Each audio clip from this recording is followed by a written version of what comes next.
성도 여러분 안녕하십니까? 비내변 예배가 이번 주말에 어떻게 될지 결정난다고 하는데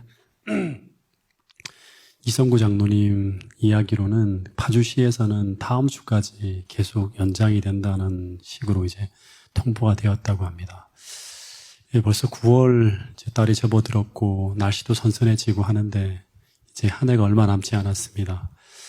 비록 비대면 예배라 할지라도 교회가 멈추어서는 안 되고 영혼 구원을 위해서 활발하게 움직여서 10월 달에 있을 그 전도회 때 하나님께 드릴 영혼을 준비할 수 있는 그런 여러분 가져가 되었으면 좋겠습니다. 창세기 이제 49장 네 번째 시간인데요. 49장, 50장 이렇게 이제 우리 남아 있습니다. 오늘은 야곱의 그 축복 이야기 속에서 스불론, 이사갈, 단 이 세 지파에 대한 이야기를 좀 나누도록 하겠습니다.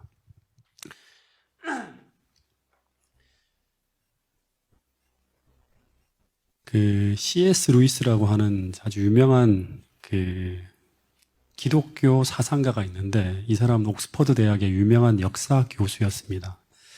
근데 이 사람이 그 성경을 어떻게 보면 신앙인의 입장이 아니라 가장 객관적인 입장에서 성경을 읽고 난 후에 첫 번째 소감을 이렇게 말했다고 합니다. 성경은 내가 이전에 내가 성경을 생각했던 것과는 많이 달랐다고 합니다. 이 사람이 생각하기로는 보나마나 뻔한 이야기, 착한 사람이 되어라는 등 그런 이야기나 할 것이라고 기대했는데 근데 성경은 그렇지 않았다고 하는 것이 그 첫 번째 소감이었어요. 그리고 그가 성경을 깊이 그리고 열린 마음으로 또 한 번 읽으면서 깨달은 또 한 가지 사실은 뭔가 하면 인간은 선해질 수 없다고 하는 사실이었다고 하는 거예요. 그래서 성경은 선한 사람이 되라고 하는 그 흔한 교과서에 나오는 글처럼 단순한 도덕이나 윤리를 강조하는 교훈이 아니라 성경은 말하기를 인간은 선해질 수 없다는 것을 알아라고 하는 거예요. 예. 그리고 그 사실 때문에 인간에게는 구세주가 필요하다고 하는 거예요.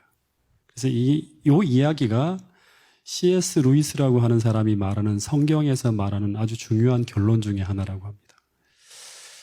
야곱의 축복 속에 보면 야곱의 저주와 축복이 나타나는데 근데 이 이야기들은 오늘 우리에게 무엇을 말하는가 하면 우리 인간은 스스로의 힘으로는 절대 선해질 수 없다고 하는 거예요. 그래서 구주의 힘을 의지하라고 하는 거예요.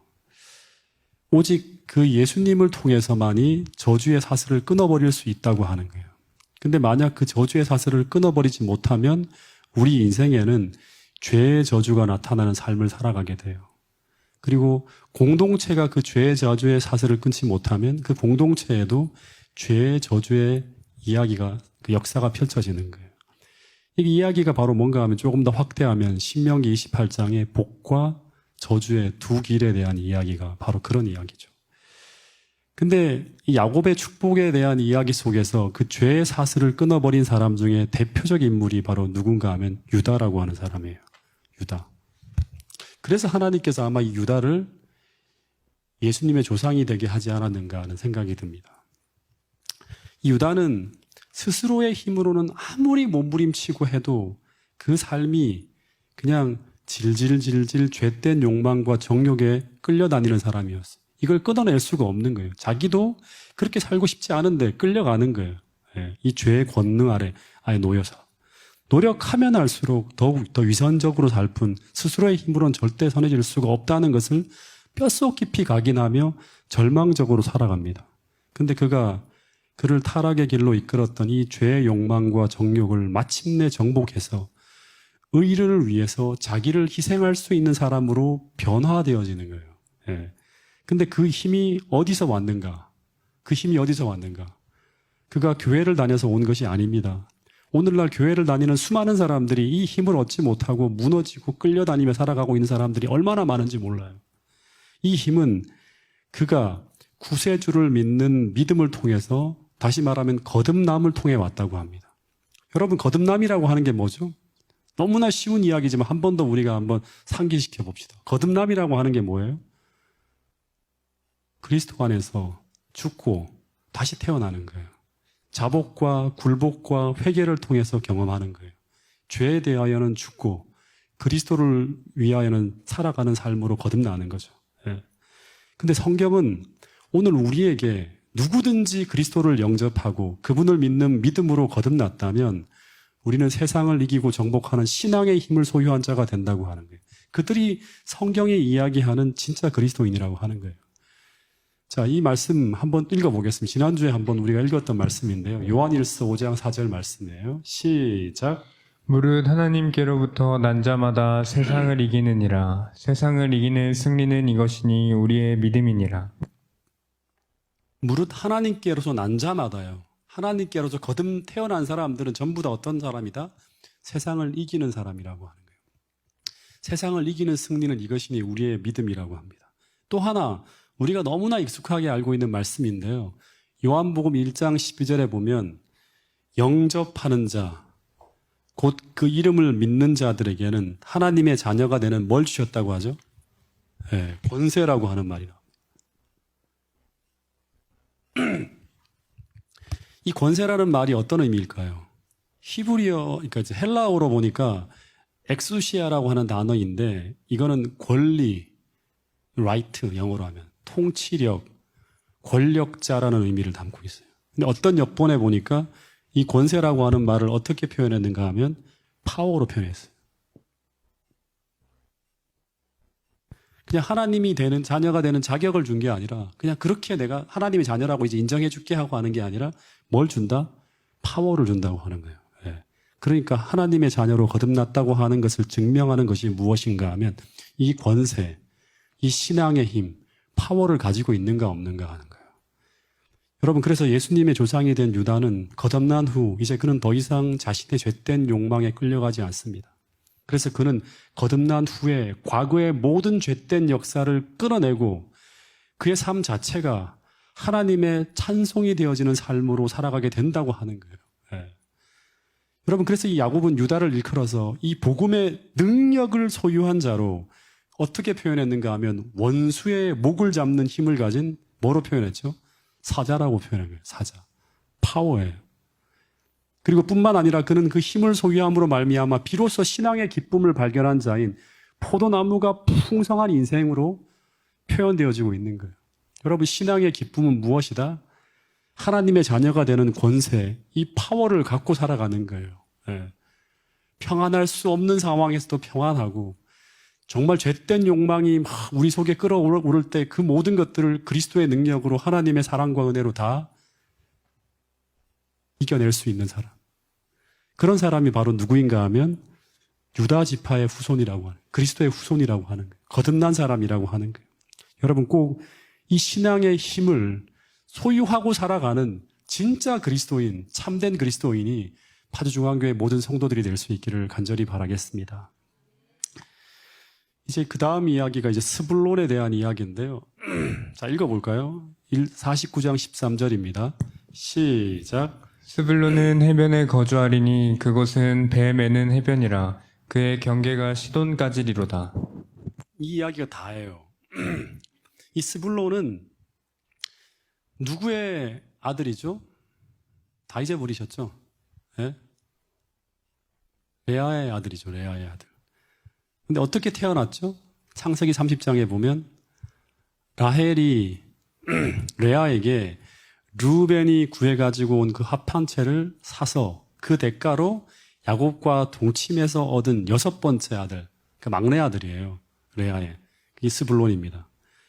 창세기 30장에 보면 19절 20절에 보면 이 레아가 다시 임신하여 6번째 아들을 야곱에게 낳은지라.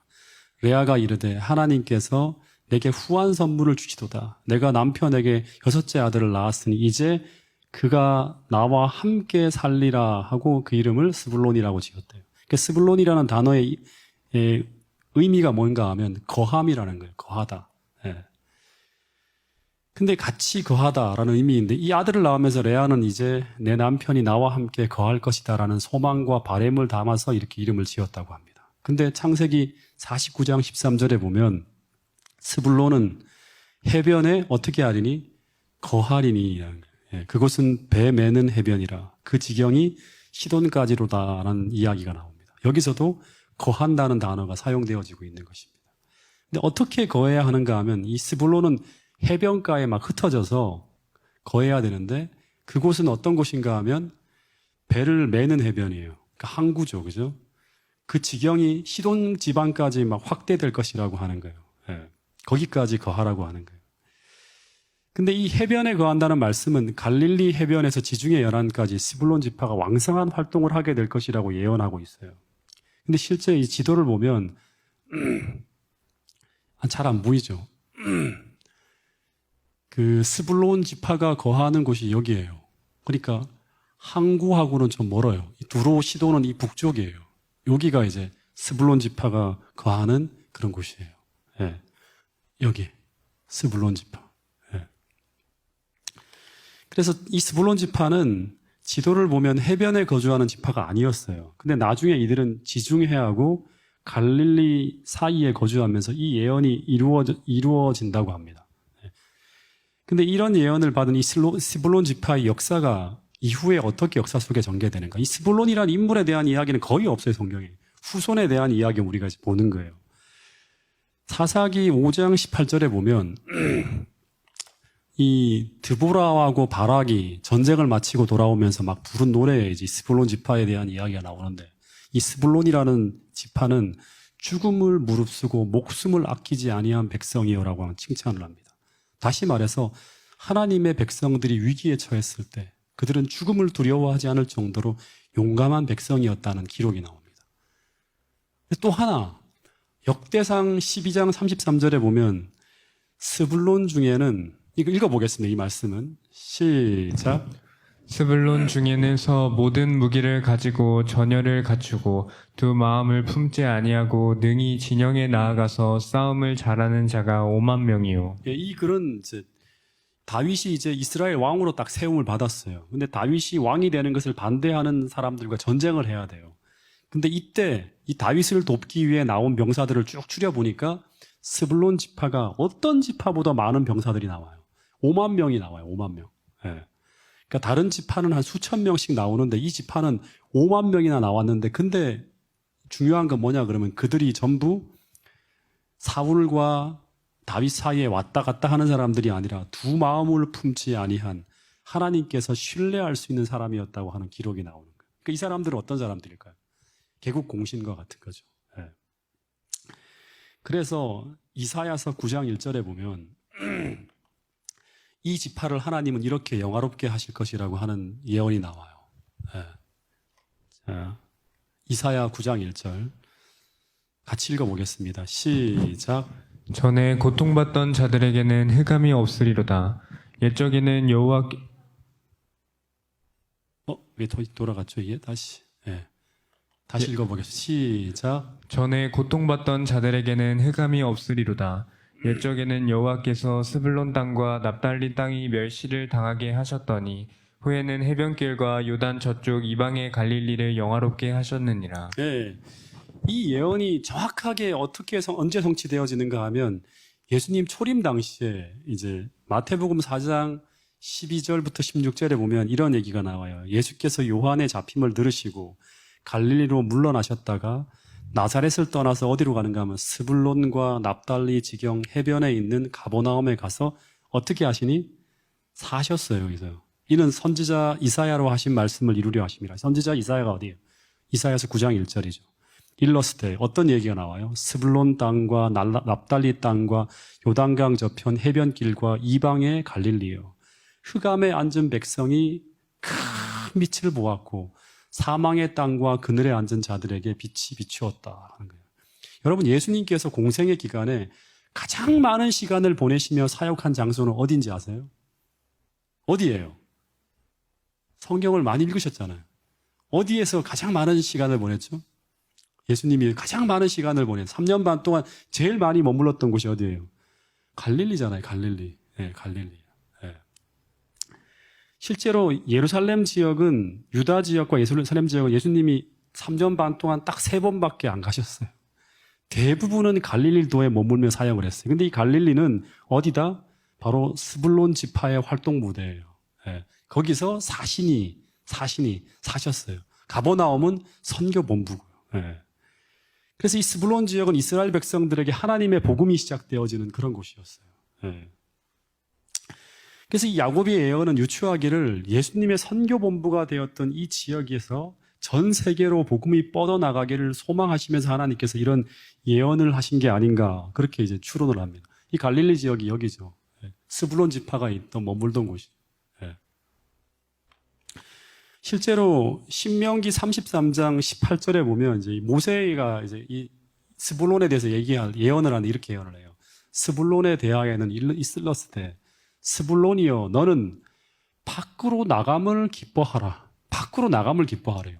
이사갈이여 너는 장막에 있음을 즐거워하라. 이사갈은 장막에 있음을 즐거워하는데 스불론은 밖에 나가야 되는 거예요. 예.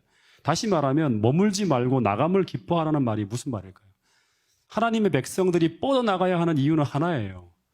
오늘날까지, 과거부터 오늘날까지 하나예요. 뻗어나가야 되는 이유는. 우리가 번성하고 정말 부흥하고 뻗어나가야 될 이유는 하나예요. 그건 바로 뭔가 하면 하나님의 복음의 확장을 말하는 거예요. 물이 바다 덮음같이 여호와의 영광이 온 세상에 충만하도록 복음을 전하기 위해서 뻗어나가야 되는 거예요. 그래서 하나님께서 그걸 위해서 우리에게 능력과 재물과 힘을 주시는 거예요. 그리고 해변에 가서 거하라는 것도 이게 무슨 말인가 하면 해변에서 가서 무슨 상업하고 막 이렇게 하라는 게 아니라 배를 타고 돌아다니라고 하는 것을 의미하는데 이것은 무엇으로 학자들이 해석을 하는가 하면 세계 선교를 내다보는 그런 말씀이라고 추론하는 거예요. 근데 이 예언은 야곱과 모세 이후 수천 년 동안 미루어오다가 예수님 이후 사도행전 시대에 그 성취가 이루어집니다. 여러분 우리 교회에는 이런 스불론 지파의 이상이 있는지 한번 생각해 보시길 바랍니다. 우리 교회의 지리적 위치는 북한과 맞닿아 있어요. 그죠? 스불론 지역이 해변과 그다음에 이제 이쪽 요단 동편에 다 선교 지리적으로 복음이 전해지게 굉장히 유리한 위치에 있었다고 합니다. 여러분 역사의 마지막이 다가오고 있고 또 우리는 새 천사의 기별을 땅끝까지 전하기 위한 사명을 갖고 있는 사람들이 바로 우리들입니다. 여러분 오늘 우리의 시선이 우리 안에만 머무는 것이 아니라 나의 구원만을 생각하는 것이 아니라 죽어가는 이 지역 주민과 더하여서 어둠의 땅 북한 지역까지를 바라보며 복음을 펼칠 수 있는 그런 능력과 비전을 구하는 그런 교회가 파주중앙교회가 될 수 있기를 간절히 바라겠습니다. 솔직히 저는 이 교회에 부임해 오면서 북한 선교에 대한 꿈을 자꾸 이렇게 마음속에 좀 생각하게 됩니다. 저를 하나님께서 이 접경 지역인 파주 지역에 보내신 이유가 그런 것들을 한번 꿈꿔보라고 이 지역에 보내신 것이 아닌가 하는 생각이 돼요. 지금 역사의 마지막이 다가오고 있고 북한도 고립될 정말 마지막까지 가고 있는 상황에서 언제 북한의 문이 열릴지 모르는데 우리가 좀 더 견고하고 더 신앙적으로 무장해서 복음의 문이 열릴 때 북한 지역으로 우리가 뛰어들어가는 그런 선교사들이 가장 많이 탄생하는 곳이 파주중앙교회가 될 수 있기를 간절히 바라겠습니다. 아멘 소리가 적게 나와요. 자, 그 다음에 우리 14절, 15절 이사갈에 대한 이야기를 또 한번 나눠보도록 하겠습니다. 자, 14절, 15절 읽어보겠습니다. 시작. 이사갈은 양의 우리 사이에 꿇어앉은 건장한 나귀로다. 그는 쉴 곳을 보고 좋게 여기며 토지를 보고 아름답게 여기고 어깨를 내려 짐을 메고 앞제 아래에서 섬기리로다. 예, 이사갈은 레아의 5번째 아들이에요. 6번째 아들이 스불론이고 5번째 아들이 이사갈. 순서가 바뀌었어요, 지금. 뭐 여러 가지 의미가 있는데 그걸 또 다 설명하면 길어지기 때문에 그냥 넘어가도록 하겠습니다. 이 이름의 뜻이 뭔가 하면 보상이라고 하는 의미예요. 보상이라고 하는. 그래서 이 이사갈이라는 태어날 때 창세기 30장 17절에 보면 레아의 소원을 하나님이 들으셨으므로 그가 임신하여 5번째 아들을 야곱에게 낳은지라. 레아가 이르되 내가 내 시녀를 내 남편에게 주었으므로 하나님이 내게 그 값을 주셨다. 보상으로 주셨어요. 그래서 그 이름을 뭐라 한다? 이사갈이라 지었다고 합니다. 그러니까 이사갈의 정확한 의미는 값을 주고 무엇을 보상으로 얻었다고 하는 의미예요. 그러니까 이 의미는 합한 채를 라헬에게 주고 그 값으로 남편을 되찾아서 얻은 아들이라고 하는 거예요. 그러니까 조금 안 좋은 스토리를 가지고 태어난 아들이 이사갈이에요. 근데 14절에 보면 이 야곱이 이사갈을 어떻게 표현하는가 하면 이 한 단어 속에 많은 게 담겨 있어요. 양의 우리 안에 꿇어앉은 건강한 어떤 별은 견장한 견강한 이런 표현도 쓰는데 나귀로 이렇게 표현하고 있어요. 다시 말해 이사갈은 무엇의 모습인가 하면 나귀의 모습으로 표현하고 있어요. 이게 무슨 의미인가? 당시 나귀는 어떤 일을 하는 존재인가 하면 짐을 실어 나르고요. 또 섬기고 일하는 모습의 이미지를 갖고 있는 동물이에요. 나귀는 또 무엇을 상징하는가 하면 나귀는 언제 타고 다니는가 하면 평화시에 타는 동물이 나귀예요. 전시에 타는 동물은 뭐죠 그러면? 전쟁 시에는 말을 타죠. 근데 실제 예수님이 예루살렘에 입성하실 때 그때 평화의 왕이 탄 동물이 바로 뭔가 하면 말이 아니라 뭔가 하면 나귀를 타고 예수님께서 예루살렘에 입성하십니다. 나귀는 싸우는 걸 싫어해요. 평화를 추구하는 동물이 바로 뭔가 하면 나귀예요. 근데 이사갈 지파를 이 나귀로 비유한 이유는 뭔가 하면 튼튼하고 건강한 나귀처럼 힘은 있지만 싸우기 싫어하는 지파예요. 그리고 그 힘을 가지고 묵묵히 국가와 나라를 위해 봉사하며 살아가는 지파를 비유하고 있다고 합니다.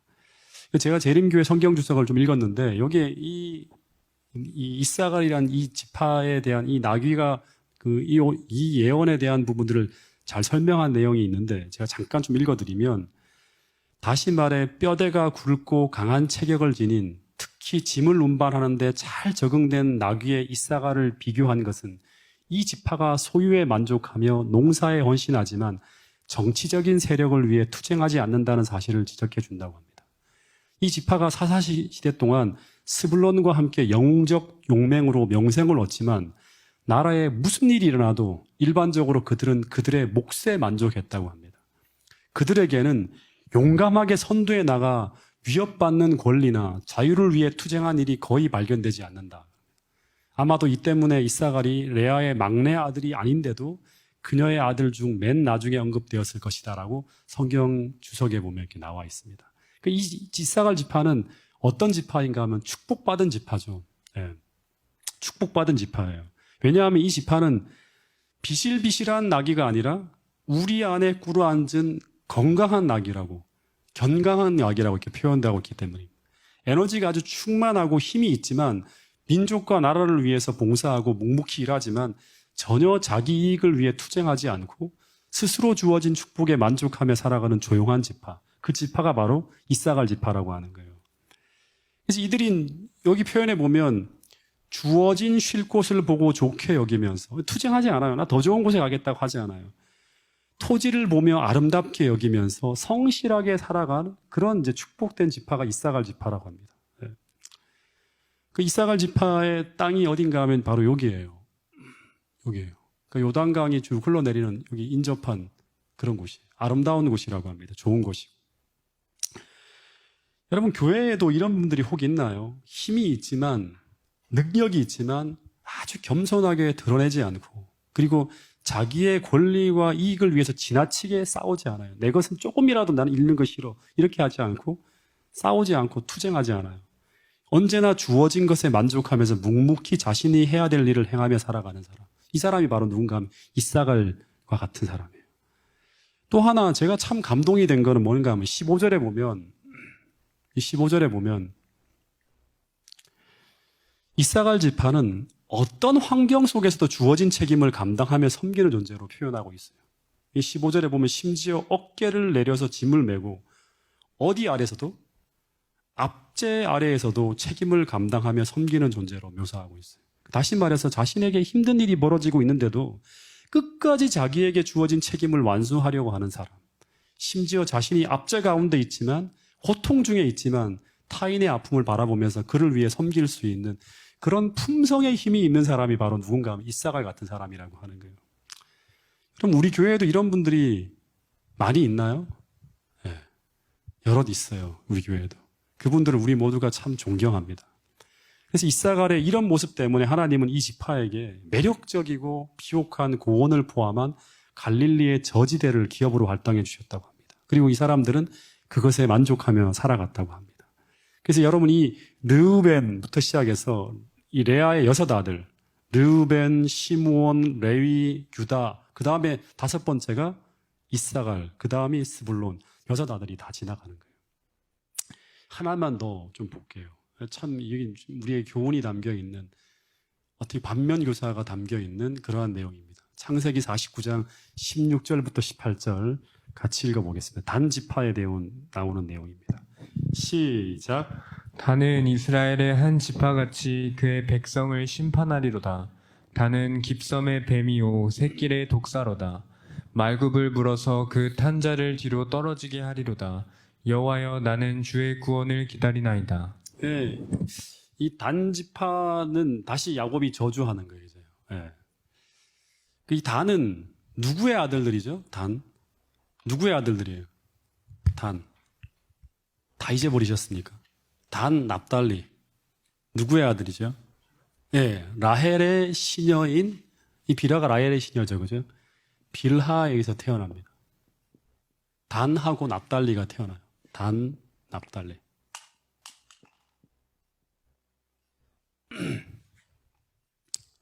그러면 레아의 시녀인 실바의 소생은 뭐죠?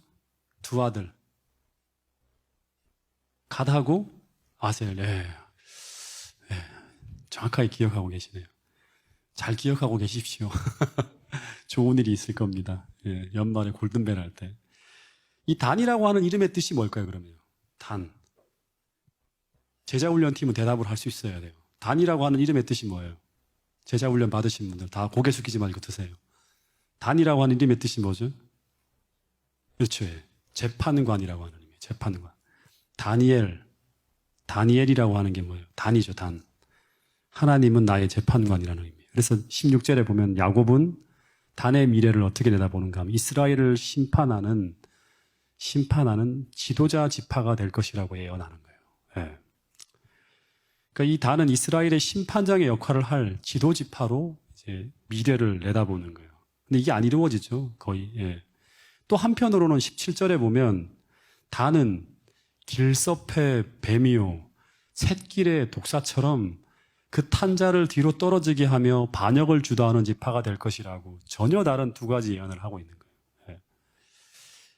그러니까 이 두 가지 예언이 여기 같이 나오는 거예요. 예. 이 단 지파가 첫 번째 예언처럼 이스라엘 지파 가운데 재판관의 역할을 했던 지도자가 있나요? 사사 가운데 그 재판관이라고는 사사죠, 그죠? 예. 이스라엘을 구원하고 이스라엘의 어떤 민족의 어떤 재판관 역할을 한 출신 중에 단 지파에서 나온 사람이 있어요. 누구죠? 아주 대표적인 어떤 그런 사사인데 삼손이라고 하는 사람. 네. 삼손이 단 지파 출신인데 이스라엘을 20년 동안 이게 재판하고 통치하면서 후기 사사 시대에서 이 예언이 부분적으로, 그러니까 전면적으로가 아니라 부분적으로 성취되었다고 합니다. 근데 이 단지파의 대부분의 역사는 이 17절처럼 길의 뱀처럼 이 단지파는 사단의 대리자 역할을 하면서 이스라엘을 타락시키는데 주도한 지파가 되어집니다. 이 단지파가.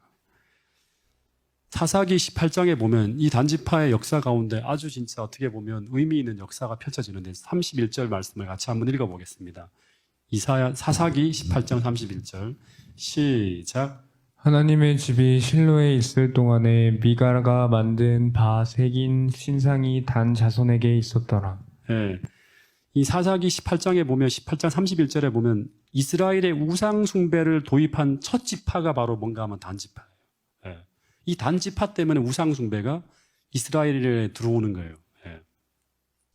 다시 말해서 우상 숭배가 처음으로 이스라엘 안으로 들어오는 그 길을 열어준 지파가 바로 단 지파라고 하는 거예요. 예. 그리고 이런 특성이 또 나타나요.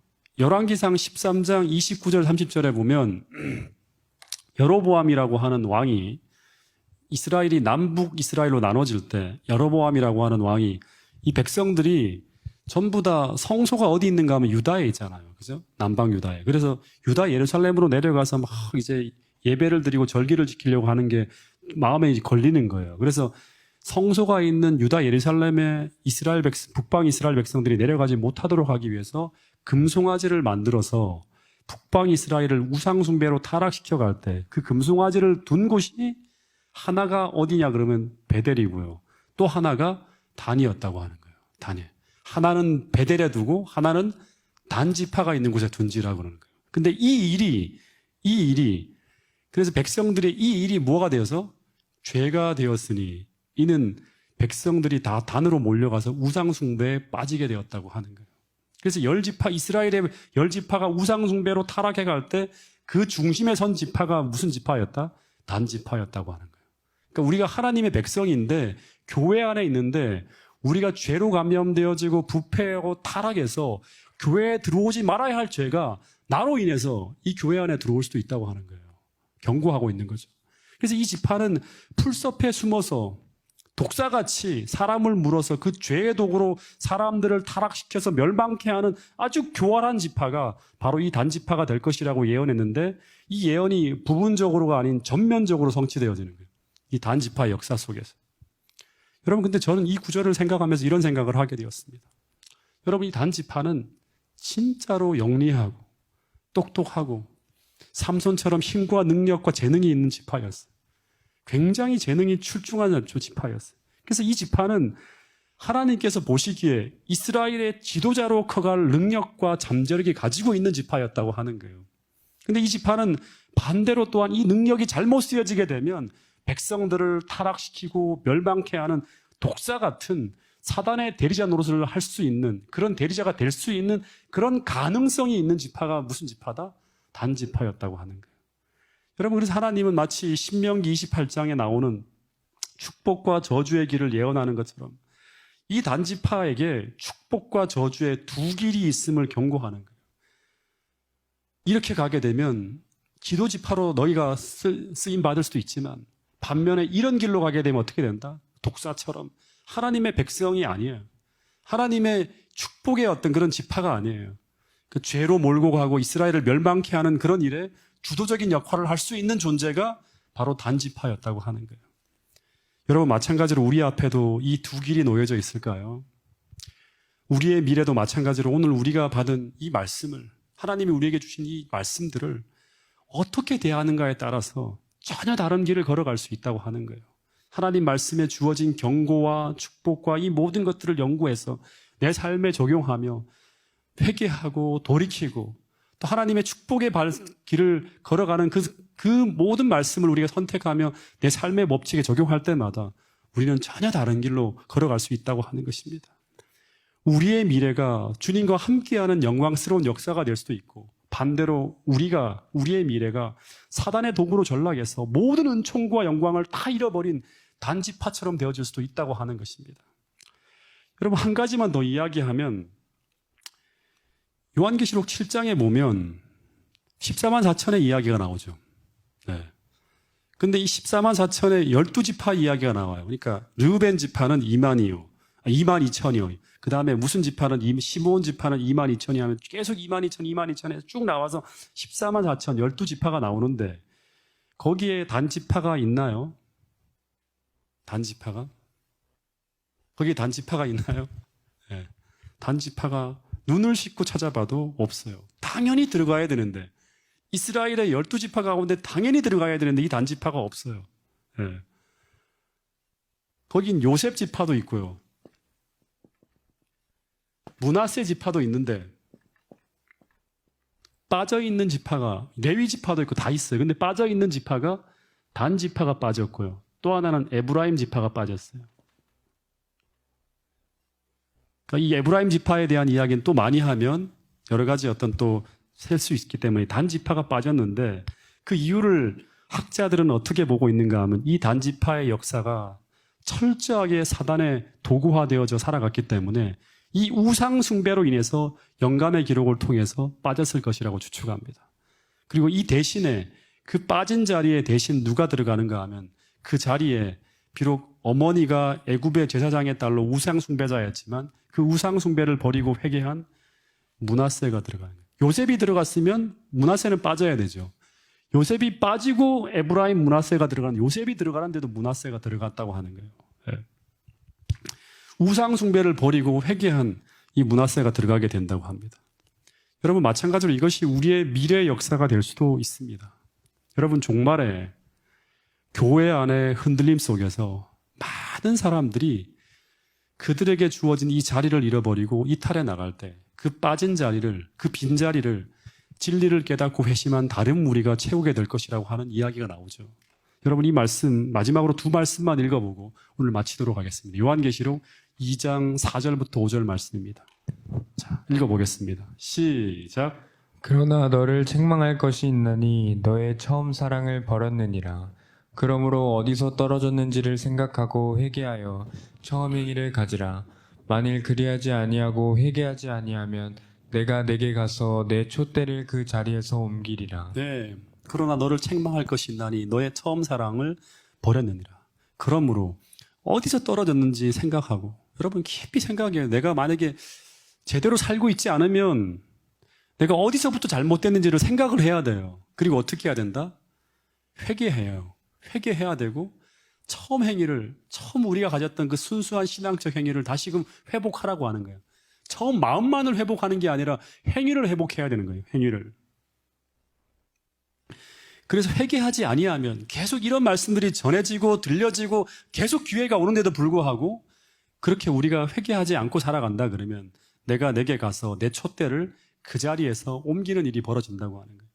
단 지파가 그 영광스러운 자리를 잃어버리고 다른 사람이 그 사명을 감당하는 자리로 채워졌던 것처럼 우리의 이 영광스러운 자리를 잃어버릴 수 있다고 하는 것입니다. 베드로후서 1장 10절 말씀, 자 마지막 말씀입니다. 같이 한번 읽어보겠습니다. 시작. 그러므로 형제들아 더욱 힘써 너희 부르심과 택하심을 굳게 하라. 너희가 이것을 행한즉 언제든지 실족하지 아니하리라. 그러므로 형제들아 더욱 힘써서 힘을 써야 돼요. 힘을 안 쓰면 우연히 우리 삶이 바뀌지 않아요. 의지를 가지고 힘써서 어떻게 해야 되는가? 우리의 부르심과 택하심을 어떻게 해야 된다? 굳게 하라고 하는 거예요. 너희가 이것을 행한즉 행해야 돼요. 마음만 있으면 안 되는 거예요. 이것을 행한즉 언제든지 실족하지 아니하는 삶을 살아가게 된다고 하는 것입니다.